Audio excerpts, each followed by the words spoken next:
Everyone wants it, dreams of it, schemes for it. A lot of people have dreams of unlimited wealth. You can just print as much money as you need. To feed the frenzy, the U.S. government is making it. We use tons of paper, tons of ink a day. Counterfeiters are faking it. We have a problem that is worldwide. It's global. And thieves are taking it. There was an employee who had an artificial leg, and over a period of time would place gold bars in the leg and walk out with them. Uncover the need and greed for green.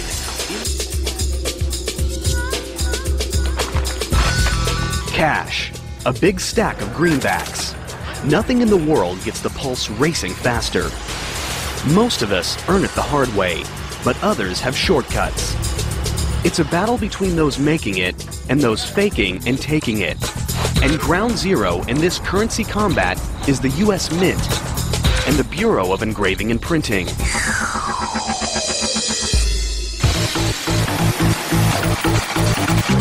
These two branches of the United States Treasury crank out over $650 million worth of bills and coins a day. Combined, these mega money factories employ over 5,000 people and cover millions of square feet, and security is state-of-the-art.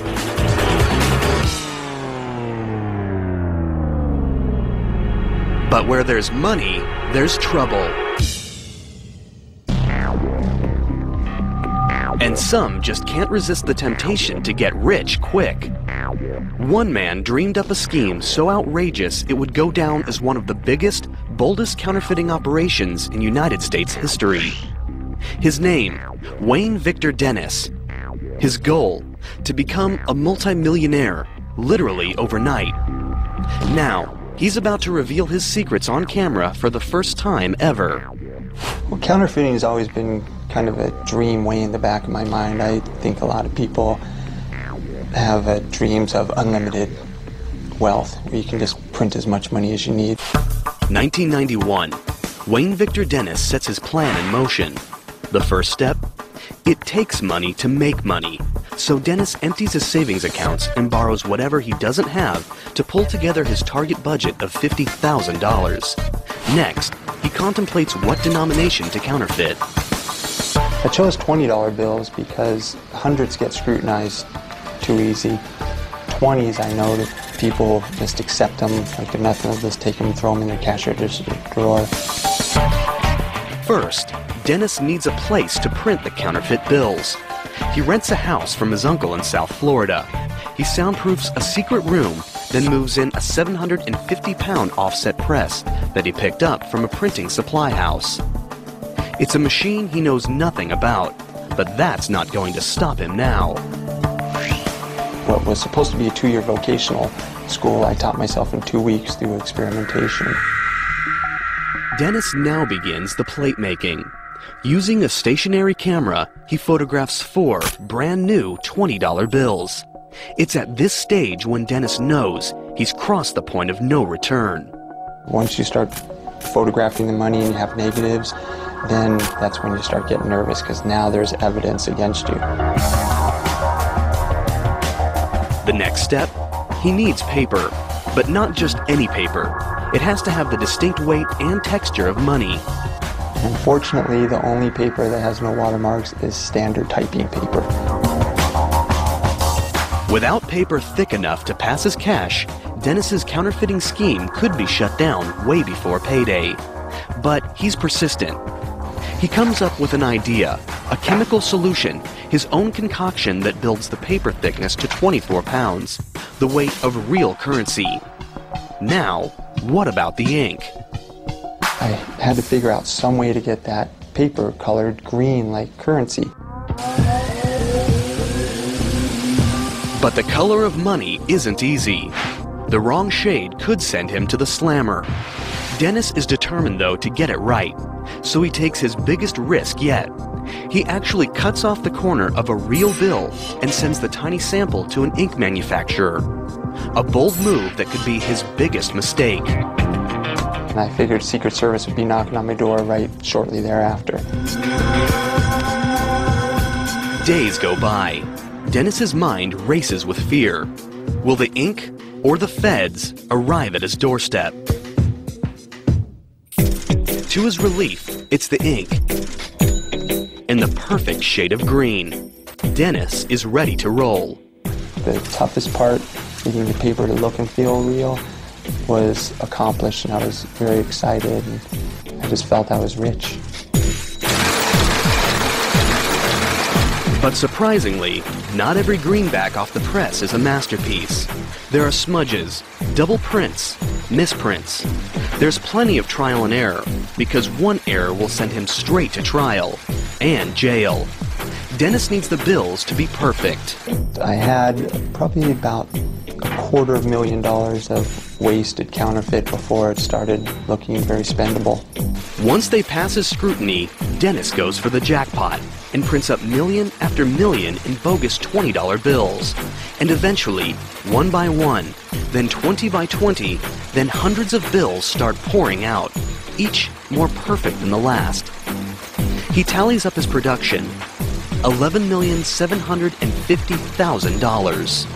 The short answer to what it feels like is to watch $100,000 a minute come out of the printing press is very exciting. It comes out so fast it looks like a blur. And that's a lot of money. It's the instant rush of becoming an instant millionaire. But the cash isn't ready to spend just yet. The bills need to look worn. The solution? That came during laying in bed before sleep. I would think of all the intricate details. Dennis creates his own chemical aging process with coffee grinds, starch, and distilled water. And then on a marble tile, wearing surgeon gloves so you don't leave fingerprints, you would ball the money up. Then you'd have to take them back out one at a time in just one sweep with the hot iron on the same marble tile. And that would set the starch, and that would set the wrinkles. Now, after 6 months of non-stop work, Wayne Victor Dennis is ready to cash in. With the assistance of his girlfriend, he takes $100,000 in 20s cross-country on a counterfeit cashing tour. They have a strategy. Stop at fast food restaurants, use their fake 20s to buy a soft drink, and get real cash back. It's one thing to print money in a basement. It's another to pass it off face-to-face. Dennis still remembers their first stop. I can help you. Can I just have a small Coke, please? That's it. One later, the person that please. Thank you. Thank you. It was very nerve-wracking. I have to say I had a drop of sweat coming off my forehead. My hands shook like a leaf in the wind, and I handed her the money shaking. She put it in the cash register and gave me back my change. I was still shaking, but it was right then I knew that it was going to work, and I was an instant millionaire. Now I'm $18.88 richer. The success intoxicates Dennis, sending him and his girlfriend on a spree across the country. One thing that I thought was pretty ingenious was to leave some of the counterfeit at grocery stores, throw a little out the window at nighttime so people would find it and they would cash it in places I would never cash it. So therefore the Secret Service couldn't say a pattern. Finally, they pull into the ultimate money mecca, the bright lights and big greed of Las Vegas. I figured if we can pass it in Las Vegas and not get caught, then we can pass it anywhere. Because the change persons in the casinos, that's all they do 8 hours a day is handle money. And it passed quite nicely, about $4,000 an hour. They were able to funnel through the casinos. Dennis and his girlfriend become instant high rollers. At first, Alexa and I were cashing the counterfeit through the casino, and we're playing 21 and roulette and getting change from the cashiers. We're making great money. Flush with success and fatigued by the hard work of making millions, Dennis and his girlfriend decide to take a break. So we decided to go upstairs to the mezzanine where they had arcade games. Ironically, it's when they let their guard down that the stakes get their highest yet. Dennis passes off a counterfeit 20 to a teenage employee at an arcade game. She's not experienced with big cash, but she has a nervous habit that's about to expose his entire operation. She was tearing the corners off of all the bills, and when she tore the corner off one of my bills, she noticed it was white inside. I did not put enough alcohol in the ink to bleed it through the paper, so it was white inside. She called security without alerting me. Dennis is immediately backroomed, but he's prepared to face off with the feds. We came up with this story that I found a briefcase on a dock in Miami, and when I got home, I opened up the briefcase, I had to pry it open, and I found currency. But the authorities don't buy it. While Dennis is locked up in jail, Secret Service agents search his hotel room. They find the smoking gun, a logbook that describes every incriminating detail of the operation. Then I knew we were pretty much finished. That logbook, that was the damning factor. Counterfeiter Wayne Victor Dennis thought he could create his own mega money factory, but he was tripped up by the saturation of the ink and the quality of U.S. Treasury paper. The real paper comes from Crane & Company of Dalton, Massachusetts. They've been making special paper for U.S. currency since 1879. Their product is unlike any other paper in the world. A U.S. currency has that feel of strength that you can snap and feel. The recipe for making paper nearly impossible to counterfeit is top secret. But here's a hint. Most paper is made from wood. Crane & Company's currency stock is made from cotton and linen. The 8-step process begins with 6,000 pounds of cotton. It's loaded into a giant boiler and pressure cooked for 2 hours.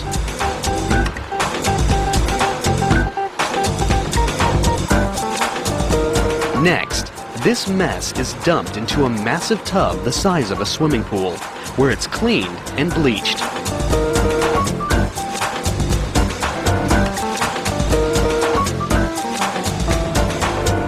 The raw materials are pressed,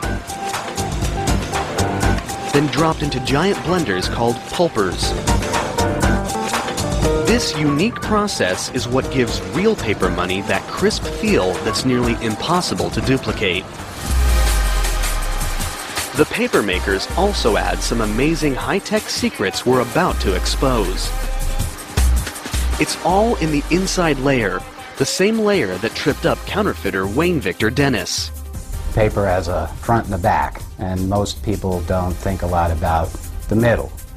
But it's in the middle of the paper that a lot of the technology that contributes to making paper a counterfeit deterrent resides.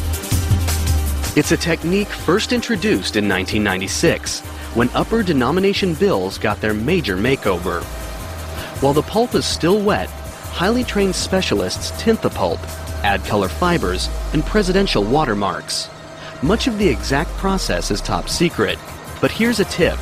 The fibers are drawn to conform to a wire mesh pattern in the forming process. That image is simply a result of more and less of the very same fiber that constitutes the bulk of the banknote. Next, it's time to add the Treasury Department's ultimate secret weapon, one that no counterfeiter has yet been able to replicate. They're called security threads. Each of these threads has microscopic numbers on them, 42 thousandths of an inch tall, denoting the bill's value. Using transmitted light, the text is clearly visible, but copiers and counterfeiting machinery that use reflective light see nothing. Can printing presses like the one Wayne Dennis used match this microscopic detail? You'd have better luck replicating a Rembrandt with a paint roller. The high-tech paper's now ready for drying. Using furnace-like heat, the paper presses move with precision to squeeze out any moisture and create rolls that are 8 feet wide and weigh more than 4 tons. Since the watermarks and security threads are embedded inside the paper, each giant roll is made for just one denomination. This giant tube looks more like bulky insulation than a big bankroll. But think again. You're looking at $3.5 billion worth of $100 bills in the making. It would be very difficult to counterfeit this. They did a great job in redesigning it, the federal government did. This paper is transforming into some serious cash. It's the stage where stakes and security skyrocket. Wayne Victor Dennis made nearly $12 million of fake bills by cranking them out on a standard printing press. But the real deal? It all happens here in Washington, D.C. at the Bureau of Engraving and Printing's huge money factory. Every step along the way is designed to stop counterfeiters in their tracks. They occupy acres and acres of space, hundreds of thousands of square feet. It's a major operation. Inside, thousands of employees are involved in the money-making process, 24 hours a day, 5 days a week. And security? It's round the clock and never blinks, because working with money can be very tempting.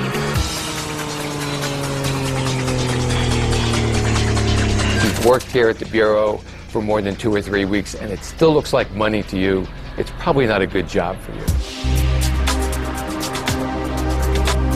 In God we trust might be the motto on money, but at the Bureau, trust is something they take very seriously.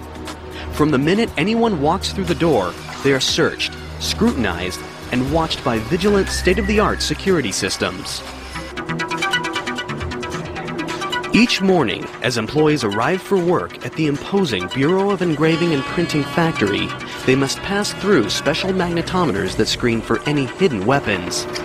Security is so severe that cameras of any kind are immediately confiscated at the door to prevent would-be counterfeiters from stealing secrets or anything else. Once inside, a complex identification and scanning system tracks employees' movements everywhere they go. Motion detectors and alarms are placed strategically in key locations to prevent unauthorized access. The building is broken up into very specific security zones so that only those who are authorized to be in a specific zone have access to that.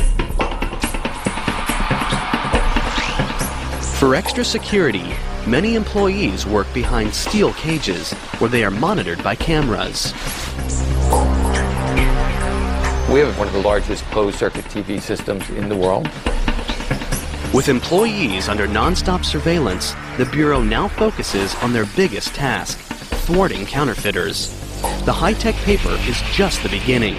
There are 6 steps in engraving and printing, and each one makes the bills harder to copy. It begins with a simple piece of steel that is transformed into a remarkable engraving. It's an old-world craft that takes talent, patience, and experience. All of the Bureau's engravers go through a 10-year apprenticeship, and their final product can take hundreds of hours to complete. For counterfeiters who want to get rich quick, there are no shortcuts. Oh, it takes a very special person to be an engraver, I think. It would drive most people mad, sitting here hovering 3 inches above a piece of steel, just making one tiny little dot at a time. And what are the images? There are presidential portraits, but there also have been some unusual and perhaps unexpected images. Let's take a look at the $1 bill and break down the design. There's the famous pyramid with the eye. It's a Masonic symbol. Many founding fathers were Masons. The pyramid's unfinished, which represents the nation in its early stages. And the eye? For the Masons, this refers to the all-seeing eye of God. And what about the dollar sign itself? This symbol has been linked to everything from the serpent cross to the astrological symbol for the planet Mercury. And the eagle? It's said to represent Congress. In the right talon, it grasps 13 arrows, and in the left, an olive branch with 13 leaves and 13 berries. This represents the power of Congress to lead us into war or peace. One of the more recent design additions is causing enough controversy to make it to the courtroom. Back in 1955, Congress passed a law requiring the inscription, "In God We Trust," to be added to the US dollar.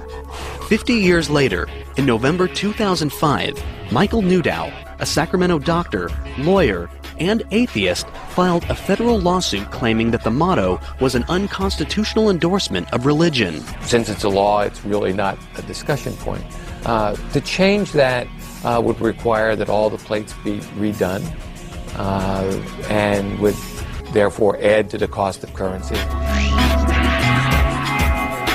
Bill design has its symbolic history, some say even mystical, but it's also very practical when it comes to thwarting counterfeiters.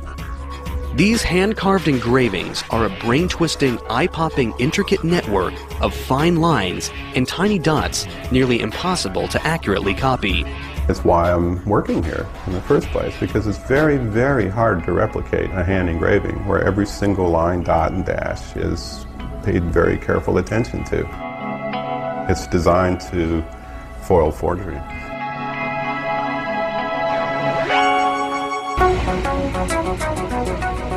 With the printing plates ready, the job moves from skilled human hands to hardcore machinery, the Bureau's massive printer called the Simultan. This mechanical giant is over 3 meters tall and weighs nearly 46 tons. It's the only press in the world that prints both sides of a sheet simultaneously, something that counterfeiters can't easily replicate. Its job: stamp in some key images, the subtle peach and green stripes, the 20 USA banner, and the nearly invisible 20 numerals. After the ink dries for 72 hours, the Bureau's ready for the next step, the intaglio engraving press. It literally pushes the paper into the ink-filled grooves of the plate. It's the process that gives money that raised look and feel that's so hard to copy, something no color copier in the world can accomplish. The intaglio press prints one side at a time. The back side is first, the green back side. It needs another full 3 days to dry, or else. And you can see how running your finger across it with just a little pressure will move the raised ink off and smudge it pretty good.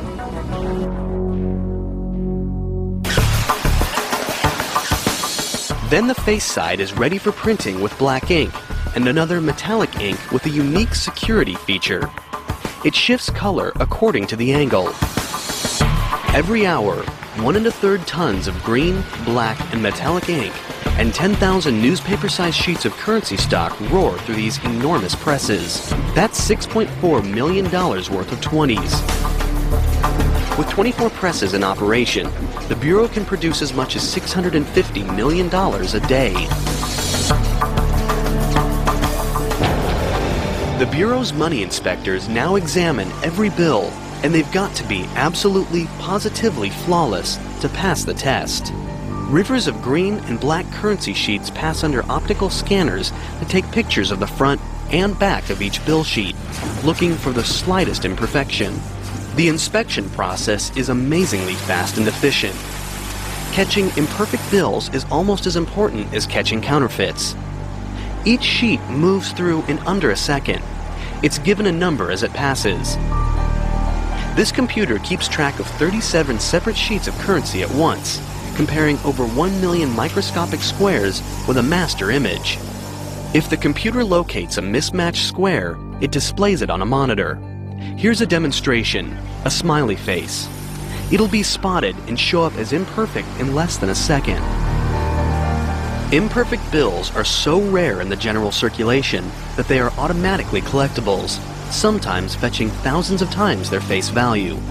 For example, in 2003, a flawed 20 sold online for $10,000. We find it odd that people would want to collect our mistakes.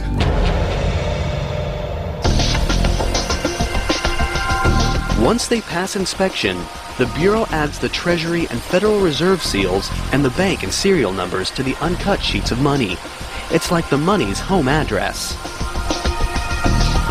If you know the serial number and the denomination and the series, those three things will uniquely identify that particular piece of paper. It's never duplicated, so that we can tell when that note was printed and where it was originally issued. In a room the Bureau calls currency overprinting and packaging equipment, the money is finally cut, counted, and shrink-wrapped. It's now street-ready. If someone's going to pull off a heist, now would be the time. Bricks of 4,000 notes are stacked and sent to the vault. They'll wait there until it's time for delivery. The Bureau of Engraving and Printing makes billions in paper money every year. Counterfeiters try to rip them off. But does anyone bother with coins? Actually, coins have been in the crosshairs of scheming, thieving minds a lot longer than bills. Back when coins were made of gold, crooks would shave them down. Authorities countered by making coins out of less valuable metals. But that doesn't mean the war between the thieves and the feds is over just yet. This is the Philadelphia minting plant, the largest coin factory in the United States in both size and production. This massive fortress of a building spans the length of 5 football fields. Inside, this mega mint's a fine-tuned combination of raw machine power and precision craftsmanship, and the security's stone-cold serious. We are really in many ways the envy of the world mints. There are 8 major steps in the minting process. It begins with a design. Whenever Congress authorizes a new coin or metal, the mint's sculptor engravers sketch out their ideas. It's a contest. Whoever comes up with the best design wins. The prize? Having their artwork displayed on a U.S. coin means it's seen by hundreds of millions of people every day, a number that puts the Mona Lisa to shame. John Mercanti has engraved more than 100 coins and medals. It's a very privileged position to be in. It really is, especially as an artist. Until the 1970s, the sketches were hand-drawn. When we had to make a correction on a drawing, we would have to go back and redraw the whole thing. Computers have changed all that. Today, software programs streamline the process. After the design is approved, the artist takes up traditional tools to sculpt a clay model. It's usually 3 to 12 times the size of the finished coin. It takes a certain degree of concentration. Sometimes it's almost monastic in seeing the engravers in their cells, what I call cells, working very quietly and very intense. The team makes a negative rubber mold of the large design. Then, liquid epoxy is poured into the rubber mold and hardens, creating a more durable model to work with. This model is mounted onto a machine called a transfer engraver. At the other end, a tool cuts the reduced design into a steel blank called a hub. It will be an exact replica of the large model, but engravers still have to double-check for any tiny errors. This is the only place in the world where you'll see a bunch of grown adults standing around a table completely frustrated over a little piece of metal that's the size of a quarter that just doesn't quite look the way they want it. Once perfected, dies, 2 pieces of steel that will stamp the design on the coins, are made from the master hub.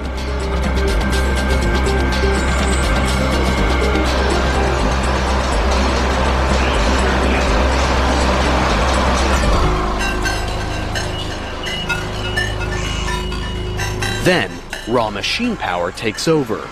Every day, inside this massive room, monster machines consume thousands of tons of 13 by 1,500-foot metal strips of copper and nickel alloy, and every hour punch out round blanks by the thousands. The blanks are softened in these towering annealing furnaces, and then run through a washer and dryer. Next, giant upsetting mills exert tons of pressure on the softened blanks, squeezing up rimmed edges. Finally, huge coining presses stamp the long-awaited images on the coins, 750 strikes per minute, with nearly 100 tons of force.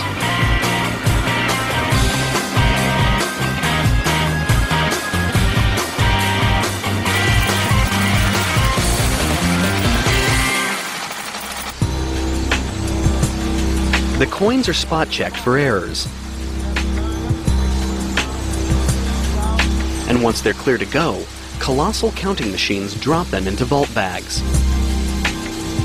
Forklifts then carry the coins into highly guarded, secure vaults. At the end of each workday, the Mint has created another 80 million coins worth $3 million. Counterfeiters don't typically bother with quarters, dimes, and nickels. When it comes to ripping off the Mint, the most likely threat is theft. Security is very serious. Anyone visiting or working at the Mint will have their pocket change immediately confiscated at the door. And the vending machines inside? They only accept prepaid plastic. No high security facility has ever really successfully been robbed unless it was due to an insider's participation.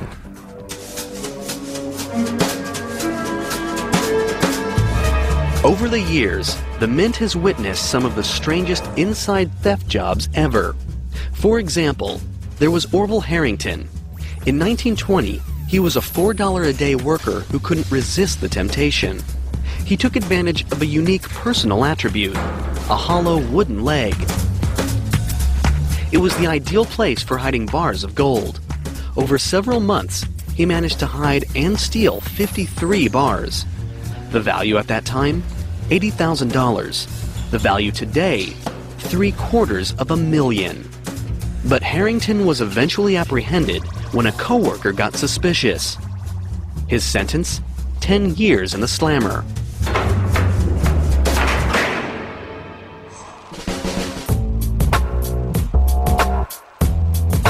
In the late 70s, the New York Mint was the target of an even more bizarre robbery. That facility actually refined gold.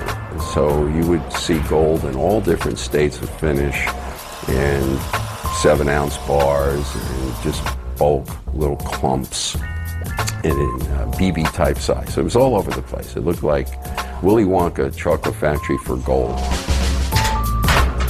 An employee came up with a deviously simple scheme that took advantage of a weakness in security checks. His key attribute was his height, and all he needed was a newspaper. He wrapped up gold dust in little bags, then rolled a newspaper up to cover it. He was about 6'7". When he would leave, he would stand with his newspaper in his hand and raise his hand straight up over his head in order so the guards could search him very easily. And unfortunately, none of the guards were as tall as he, and so they could never reach his hand. You're clean. Have a good one. You bet. Thanks. Today, it takes more than wooden legs and wrapped up newspapers to steal from these highly guarded facilities. They've got their own armed police force whose job is to protect over $100 billion in gold, silver, and coins. The Mint police go through vigorous training, including SWAT and anti-terror measures. The bottom line is preventing crooks from getting inside in the first place. Working around money means you have to make sure that the people are honest. And before they're hired, we make sure we check them thoroughly. And make no mistake, at the Mint, everything gets checked, from backgrounds to back pockets. The Bureau of Engraving and Printing and the United States Mint. Together, they're a powerhouse money-making plant, churning out millions by the hour. But they're not the only ones. Around the world, underground counterfeit cash factories are giving them a run for their money, literally. It's a major problem, a threat to the United States economy, and the stakes couldn't be higher. Historically, the United States has always been a nation where people believed they could get rich quick. But that dream has had a dark side. Ever since bills have been part of the United States currency, there have been people trying to fake them. In the early days of the dollar, counterfeiting was a raging epidemic. From 1837 to 1866, during the free banking era, 1,600 state banks printed their own bills, each with its own design. That adds up to 7,000 designs in total. That meant a lot of confusion for the public. and lots of opportunity for counterfeiters to cash in. To fight back, President Lincoln approved a plan to combat bogus bills. He created the Secret Service. Most people know our role as the protectors of presidents and heads of state and people like that. Very few people know our role in fighting counterfeit. Though United States bills are now standardized, they now face even bigger threats from abroad. They're the world's most popular currency, and therefore the most likely target of overseas counterfeiters. The Bureau of Engraving and Printing prevents counterfeiting before the bills even hit the streets. But once they're out, it's up to the Secret Service to catch counterfeiters. This is why the Secret Service was first formed in 1865, and to this day, it's what they do best. The Secret Service has many tactics to track down counterfeiting crooks, including this library of nearly 23,000 fake bills. When a bad buck comes in, researchers attempt to trace it back, determine the top suspect, and make the bust. The Secret Service also takes preemptive strikes. Together with the Federal Reserve, they've created software that prevents scanners from copying bills at 100%. Try it, and a warning appears on your computer screen. The fight against counterfeit's not all high-tech. Secret Service dogs can sniff out more than drugs. We trained 12 dogs down there to detect counterfeit money by smell. It's based on the drug detection dog program that most people are familiar with. And sometimes, the hunt for counterfeiters takes the Secret Service to some of the most dangerous locations in the world. Colombia, known for its drug cartel, has another illegal and highly profitable export. In 1998, the Secret Service launches a joint mission with the Colombian National Police to find these secret counterfeiting rings. They'll have to travel deep into western mountainous terrain. It's a dangerous mission that could turn deadly. They search in vain for 2 years. Then, in November 2000, they encounter a banana plantation.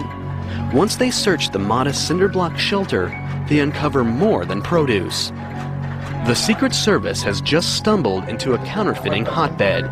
They confiscate printing equipment, including a large press, negatives, ink, and sheet after sheet of 20s and 100s. The people there are true printers. They take a little bit more time. They try to get the paper a little bit closer. They try to get the inks closer. They'll try to counterfeit some of our security features and those kinds of things. They've caught the counterfeiters, but how many of their bad bills have hit the streets? After matching the style of the money in the room to illegal currency that had been pulled out of circulation, the Secret Service determines that this small bunker had been in operation for 10 years, churning out $3 million in phony bills every week. It was a major bust, but it was only the beginning. Authorities estimate that hundreds of these hidden money-making factories are scattered throughout the country. It's an underground war that the Secret Service still fights today. We have an office in Bogota. We work closely with the police forces down there. And together, we have made a significant dent in the amount of counterfeit money. The United States Mint and the Bureau of Engraving and Printing's job is to manufacture mega money. It's a high-stakes, high-security operation designed to stop counterfeits and theft. But once the money is ready to enter circulation, the opportunity for danger is even greater. When money changes hands, anything can happen. Transporting the money from the factories is a major operation that calls for the highest vigilance against gunpoint heists and even inside jobs. Each money factory has immense loading docks. Forklifts and transfer workers move the money under intense security precautions. Armed guards watch every move. At the transport points, as you're loading it or unloading it, is the riskiest part because the money's exposed for anyone to take. Millions of dollars are loaded up into unmarked 18-wheelers. And where do these semis go? They're headed to a main depot. After that, Armored cars drive the money to every bank and branch that's part of the Federal Reserve System. Created in 1913, the Federal Reserve is the central bank of the United States, the clearinghouse for cold, hard cash. It was created after a series of financial panics and financial crises that occurred in the late 19th and early 20th centuries. In these crises, people got concerned about their deposits at their local commercial banks. Today, there are 12 Federal Reserve banks nationwide, each serving a specific region of the country. The Federal Reserve is an intermediary between banks that have more currency than they need because they've taken in deposits, lots of deposits of currency, and banks that have a need for currency. And as that currency is deposited with us, and before it's sent out to the banks that have a need, we're like a filtering system. The Federal Reserve's giant vaults house the money until commercial banks need it. Then, armored cars take it straight to the banks. Once it hits circulation, currency passes through billions of hands. And billions of hands can do a lot of damage. An average bill circulates for 5 years before it's too tattered to go on.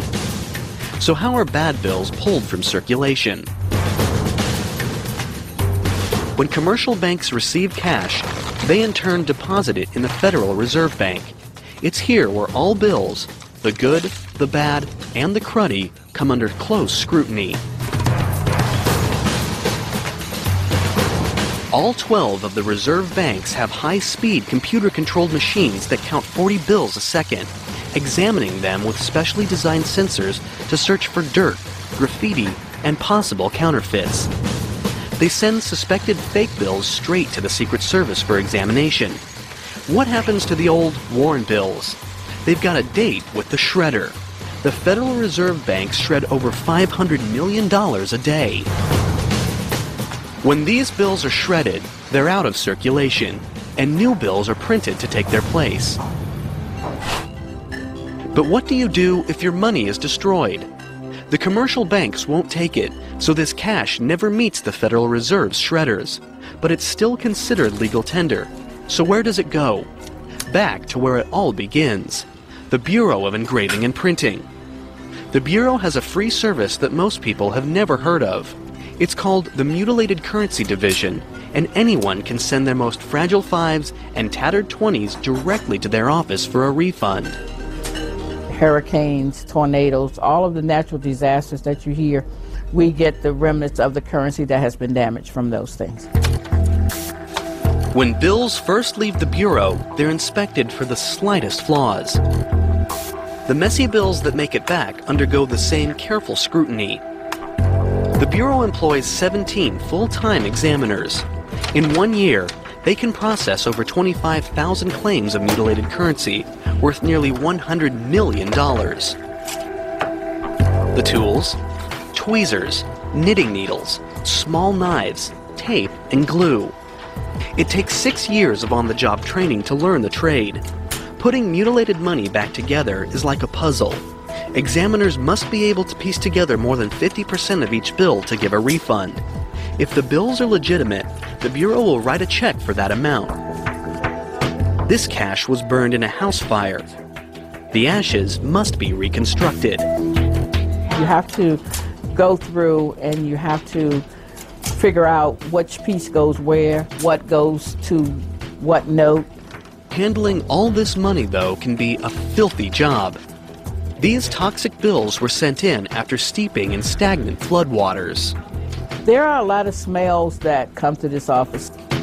Smells that you probably wish you had never smelled. Between the Fed's shredders and the Bureau's mutilated currency team, over 1 billion bills are sidelined from circulation every week. Everyone dreams of having more money, so why can't the Fed just order more to be minted or printed? Money used to get its value from gold. A $20 note would be redeemable for $20 in gold. Today, the gold standard is no longer used. They now have a 5.7 cent piece of paper and are going to issue that as a $100 bill. In order to do that, they purchase collateral. They purchase treasury notes, bonds, that they hold for that value, and they issue that note, and it is represented by the value held by the bank. Sort of like you're writing a check, and it's the value of that is made by the money that you hold in the bank. So that is really what it is. It really represents value.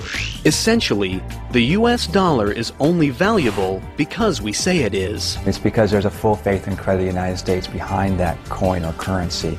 If the US government flooded the economy with more money, the value of that very same money would go down, leading to inflation.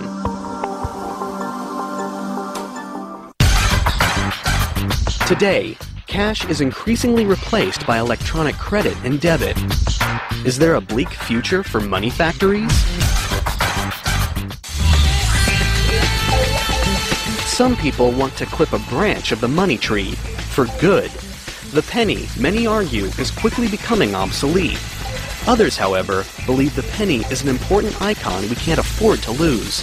An organization that fights for the penny, Americans for Common Sense, was established in 1990 to educate Congress on the need to keep the penny. Their thought? Since it costs 0.07 cents to make a penny, the US government is making money off pennies. And after all, pennies are lucky. Well, we're all small and we saw a penny on the ground and we picked it up. Or maybe it's one of those issues where when you look at a penny, you realize good things come in small packages, that there's the small things in life which are wonderful. And I think the penny in many ways reflects that.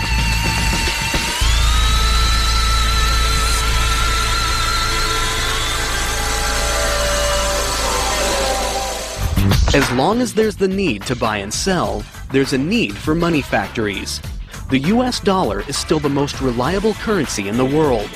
It's up to the Bureau of Engraving and Printing and the United States Mint to supply it. This cash has the embedded high-tech tricks to stop counterfeiters, the security to get delivered into the right hands, and that crisp snap that just can't be replaced. Nothing makes you feel like $1 million, like $1 million.